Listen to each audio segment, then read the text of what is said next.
നല്ല പച്ചക്കിന്നെ അവഹേളിച്ച് പഠിപ്പിച്ചതിന് ഫാദർ ഒരുപാട് അനുഭവിച്ചിട്ടുണ്ട്. പിന്നെ 6 വർഷം ICUവിൻ്റെ ലൈറ്റിൻ്റെ ഓട്ടിൽ ഉറങ്ങി.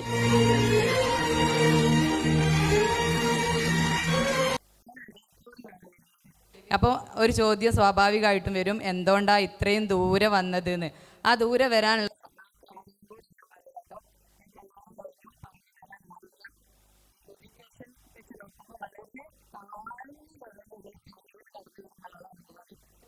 പഠിപ്പിച്ചതിന് ഫാദർ ഒരുപാട് അനുഭവിച്ചിട്ടുണ്ട്, ഒരുപാട് കിട്ടിയിട്ടുണ്ട്. അവസാനം കോളേജിൽ നിന്ന് ഒരു ചെക്കൻ്റെ അഫെയറും കൂടെ ആയപ്പം തൃപ്തിയായി വാപ്പക്ക്.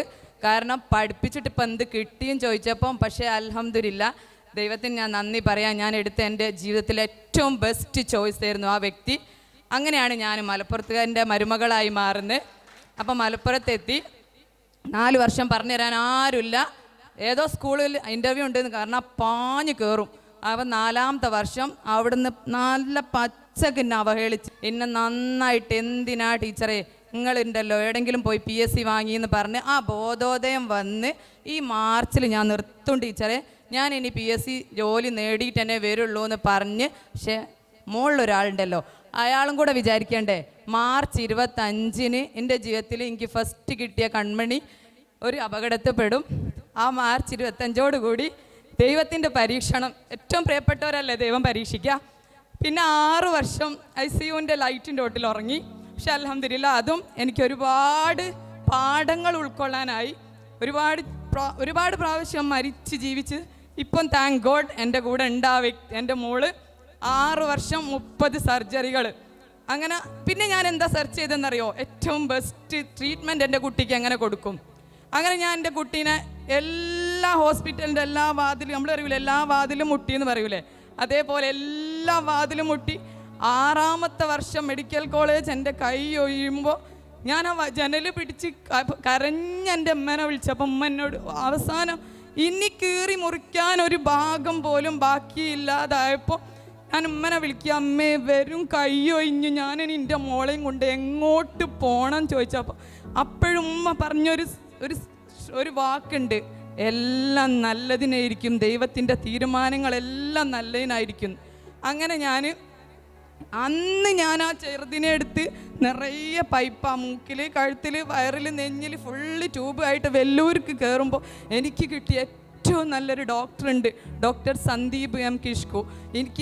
ഞാൻ മലയാളം പറഞ്ഞാൽ മൂപ്പർക്ക് മനസ്സിലാവില്ല, മൂപ്പര് തമിഴ് പറഞ്ഞാൽ എനിക്ക് മനസ്സിലാവില്ല. പക്ഷെ എനിക്കറിയൂല, എനിക്ക് എഴുതുന്ന ഈ 5 കൊല്ലത്തെ കഥ അത്ര ഇംഗ്ലീഷിൽ മനോഹരമായിട്ട് പറയാനറിഞ്ഞതെന്ന് എനിക്ക് ഇപ്പോഴും അത്ഭുതമാണ്. 5 വർഷത്തെ കഥ ഞാൻ എനിക്കറിയുന്ന ഇംഗ്ലീഷിൽ പറഞ്ഞു തീർത്തപ്പോൾ ആ ഡോക്ടറിൻ്റെ കൈ കൊത്തി ഇങ്ങനെ തോളിലിങ്ങനെ കൊട്ടിയില്ലേ, ആ 5 വർഷം എനിക്ക് കിട്ടാത്ത എനർജി ആയിരുന്നു ആ ഡോക്ടറെ അടുത്ത് നിന്ന് എനിക്ക് കിട്ടിയത്. ദൈവാനുഗ്രഹം കൊണ്ട് ഞാൻ അന്ന് 7 മാസം പ്രഗ്നൻ്റ് ആണ്.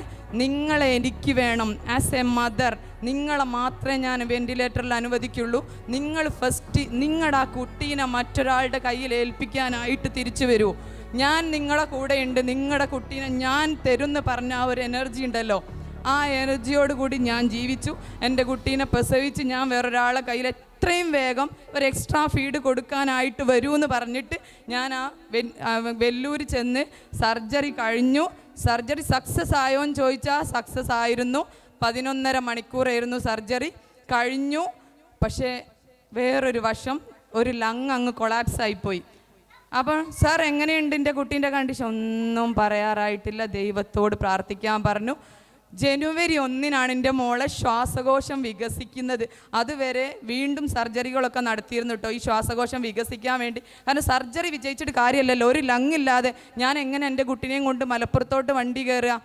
അപ്പോൾ തിരിച്ച് വന്നപ്പോൾ എനിക്ക് പിന്നെ തന്നെ ഉള്ളൂ അന്ന് ഞാൻ വിട്ട്. പക്ഷേ ആ 5 വർഷം മെഡിക്കൽ കോളേജിൽ 11 മണി വരെ ഡോക്ടേഴ്സും നഴ്സുമാരും ഇങ്ങനെ വരുമല്ലോ, ICU അല്ലേ എങ്ങനെ വരും. പക്ഷേ അതിന് ശേഷം എനിക്കൊരു ബോധോദയം, ഉറക്കം വരൂല എനിക്ക്. ഞാൻ കുറേ ബുക്കും ഉണ്ടാവും ഇങ്ങനെ അട്ടിക്ക്. രാവിലെ ദിൽജിത്ത് സാർ വരുമ്പോൾ ഷെസൻ്റെ അമ്മ വായിച്ചുറങ്ങും, മിണ്ടണ്ട. രഞ്ജിത്ത് സാർ പറയും മിണ്ടണ്ട, ഉറങ്ങിക്കോട്ടെ ഷെസനെ നമുക്ക് നോക്കി അങ്ങ് പോവാന്ന്. കാരണം നേരം വെളുത്തിട്ടാ വായിക്കുക, ബോധം വരില്ല അപ്പോൾ. അതുവരെ ഡോക്ടേഴ്സും ഭയങ്കര തിരക്കായിരിക്കും. ഇപ്പോൾ രാവിലെ ആവോളും ഇരുന്ന് മെഡിക്കൽ കോളേജിൽ നിന്ന് വായിച്ച് രാവിലെ സാറ് വരുമ്പോൾ ഒരു ദിവസം മോളെ വിശേഷം പറയാം, ഞാൻ ഉണ്ടാവില്ല, ഞാൻ ഉറങ്ങിയിരിക്കും. അങ്ങനെ വെല്ലൂരിൽ നിന്ന് മോളെ സർജറി കഴിഞ്ഞ 1-ാം തീയതി ഡോക്ടറിനോട് പറയും ഇനിയൊരു പുതിയ ജീവിതം മോൾക്കും ഒപ്പം നിങ്ങൾക്കും വേണമെന്ന്. 10 ദിവസം ഞാൻ വീടൊക്കെ ഒന്ന് അടിച്ചു തുടച്ച് വൃത്തിയാക്കി. 10-ാം ദിവസം ഞാൻ ഏറ്റവും അടുത്തല്ലേ വേണ്ടിയ മോളങ്ങോട്ട് റെഡി ആയില്ലല്ലോ, അത്രയും സ്റ്റിച്ച് ഉണ്ട് മോളെ മേൽ. അപ്പം ഞാൻ ഏറ്റവും അടുത്ത് ആ സ്ഥാപനത്തിൽ ചെല്ലും. അങ്ങനെ ഞാൻ പുറത്തിങ്ങനെ നിൽക്കുക, അഡ്മിഷൻ എടുക്കാൻ ഏറ്റവും അടുത്ത് 3 കിലോമീറ്റർ അല്ലേ ഉള്ളൂ എൻ്റെ അടുത്തുള്ളൊരു സ്ഥാപനമാണ്. അപ്പോൾ അവിടെ ചെന്ന് ഇങ്ങനെ നിൽക്കുമ്പോഴോ സാർ എല്ലാവരും വരുന്നുണ്ട്, എല്ലാവരും സാറ് മൈൻഡ് ചെയ്യുന്നുണ്ട്, ഇന്നെ മാത്രം മൈൻഡ് ചെയ്യുന്നില്ല. കാരണം എന്നെ സാർക്ക് മുന്നേ അറിയാം. മുന്നേ ഞാനൊരു 1-2 ഒരു മാസം എങ്ങാൻ പോയപ്പോൾ കൊറോണ വന്ന്. അപ്പോൾ അന്നേ എൻ്റെ മോൾക്ക് വയ്യാത്ത ഇയാൾക്ക് അറിയാം, പക്ഷേ മോൾ ഓക്കെ ആയ കാര്യം ഇയാൾക്ക് അറിയില്ല. അപ്പോൾ ഞാൻ ഇങ്ങനെ നിന്നപ്പോൾ എന്നോട് ചോദിക്കൂ എന്താ ഹലീമ പോകുന്നത്? Sir LP-UP admission. എനിക്ക് ഇതിനെക്കൊണ്ട് കയ്യൂല ഹലീമ, അത് എനിക്ക് കയ്യൂല ഹലീമ എന്നെ അയാൾ തീർത്തിന്നോട് പറഞ്ഞ്. അപ്പോൾ അന്നപ്പോൾ എനിക്ക് കരച്ചിൽ വിഷമം ഉണ്ടായി. പക്ഷേ ഞാൻ പിന്നെ എൻ്റെ ബാക്കിൽ വന്നോലൊക്കെ അഡ്മിഷൻ എടുത്ത്, ഇന്ന അയാൾ മോത്തൊക്കെ എന്നെ നോക്കില്ല. അങ്ങനെ ഞാൻ മെല്ലെ വലിഞ്ഞ് റൂമിൻ്റെ പുറത്തെത്തിയപ്പോൾ 2 മാനേജിങ് ഡയറക്ടർമാരാ. അപ്പം അടുത്ത ആൾ വരുന്നു. എന്തേ ഹലീമ? അതെ എന്നോട് എനിക്ക് പണി പറ്റൂല. അന്നപ്പോൾ ആണോ, എന്നാലുണ്ടല്ലോ ഹലീമ ഇനി ഒരു ഓൺലൈൻ പ്ലാറ്റ്ഫോം അങ്ങാ നോക്ക്, നീ ഇനി നിൽക്കണ്ടെന്ന് പറഞ്ഞ്. അന്ന് ആ സമയം തൊട്ട് രാവിലെ തൊട്ട് വൈകുന്നേരം വരെ ഇരുന്ന് നന്നായിട്ട് മോങ്ങി. അഡ്മിഷൻ തന്നില്ല. രാത്രിൻ്റെ ആത്മാർത്ഥ സുഹൃത്തിനെ വിളിച്ച്, എൻ്റെ സഹപാഠിയാട്ടോ, വിളിച്ച് മോങ്ങാൻ തുടങ്ങി. വീണ്ടും മോങ്ങി. സന്ദീപേ എനിക്ക് അഡ്മിഷൻ തന്നില്ല, ഞാനെന്താ ചെയ്യുക, എനിക്ക് അങ്ങനെ ഒരു ഭാഗ്യമൊന്നും ഉണ്ടാവില്ലടാ ചോദിച്ച്. പറഞ്ഞു ഹലീമ ദൂരം എനിക്കൊരു വിഷയം അല്ലെങ്കിൽ ഇനി ഇങ്ങ് പോരുന്ന്. ആ വാക്ക് എനിക്ക് കിട്ടിയ ഊർജ്ജം ഉണ്ടല്ലോ. പഠിക്കാനൊക്കെ നല്ല മടിയാണ്, നല്ല ഉഴപ്പാണ്. പക്ഷെ എനിക്ക് ബെസ്റ്റ് കിട്ടിയ ആ സ്പിരിറ്റ് മാത്രം പറയാനാണ് ഞാൻ ഈ വേദിയിൽ കയറി നിന്ന്. പിന്നുണ്ടല്ലോ ആ ചിരിച്ച് നിൽക്കുന്ന കുറേ ചേച്ചിമാരുണ്ടല്ലോ, ഞാൻ എന്നും എക്സാം ആകുമ്പോഴേക്കും എന്തെങ്കിലും കാരണം പറഞ്ഞായിരുന്നു മുങ്ങും, എനിക്ക് കഴിയൂല. പക്ഷെ ഒരൊറ്റ എക്സാം എഴുതിയില്ലെങ്കിലും ഞാൻ ഒരൊറ്റ ക്വസ്റ്റ്യൻ പേപ്പർ ഞാൻ കാണാത്തയില്ല. എല്ലാ ക്വസ്റ്റ്യൻ പേപ്പറും ഞാൻ വീട്ടിൽ കൊണ്ടുപോയി നന്നായിട്ട് പഠിക്കും. പിന്നെ എനിക്ക് കിട്ടിയ ഒരു ഏറ്റവും വലിയ അസറ്റാണ് എൻ്റെ ഇവിടുത്തെ ടീം, കമ്പൈൻ സ്റ്റഡിക്കുള്ള ടീം. അശ്വതി, കൃഷ്ണ, ഷാഹി, വിജീഷ്, ആ ഒരു ടീമുണ്ടല്ലോ, അഞ്ജിത, ആ ഒരു ടീമിനെ വളരെ ഉറങ്ങി ഇങ്ങനെ വീഴുമ്പോഴേക്കും കൃഷ്ണ ഒരൊറ്റ അടിയാ, അല്ല താത്ത PSC ഒന്നും വേണ്ട വയ്ക്കും. അപ്പം ഞാൻ വീണ്ടും വേണം എന്ന് പറഞ്ഞ് പിന്നെ ഉറങ്ങുമ്പോഴേക്കിനും. പിന്നെ എനിക്ക് ഒരു അനിയത്തിയുണ്ട്. ഞാൻ 6 മാസമുള്ള ചെറുതിനെയും തോളിലിട്ടാണ് അന്ന് അവിടെ നിന്ന് ഇങ്ങോട്ട് വണ്ടി കയറില്ല. 35 കിലോമീറ്റർ താണ്ടി ഞാൻ കുന്നമംഗലത്ത് ബസ് ഇറങ്ങുമ്പോഴേക്കിനും ഇവിടെ വന്ന് നിന്ന ഒരു അനിയത്തിയുണ്ട്. തിരിച്ച് വൈകുന്നേരം ഞാൻ ഇവിടെ നിന്ന് ഇറങ്ങുമ്പോഴേക്കും വാവനെ തിരിച്ചു കൊണ്ട് തരും.